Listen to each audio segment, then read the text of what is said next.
My name is Samantha Lineberry. I live in Tennessee. I've worked at IMO Health for almost 4 years now. My background is in registered nursing, so I'm a registered nurse. I've been a registered nurse for 23 years.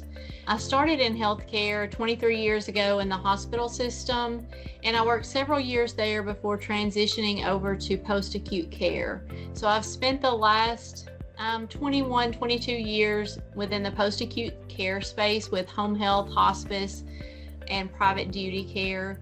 I was an administrator, I was a director of compliance, and I was a coder and an auditor. So I learned a lot about the revenue cycle space from my time in healthcare administration, working in post-acute care, making sure that we had our codes correct for all of our claims that we were billing out, and that we audited and kept our documentation up to par with what the regulations and the guidelines requested.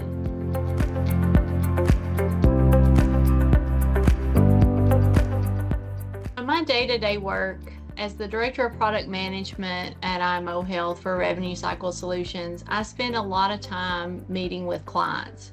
We work with them to better understand what their pain points are and what their challenges are in the revenue cycle space, and we learn more about how we can help them. What are ways that our content could help support their workflows to enable them to capture revenue that they're missing or to increase their reimbursements.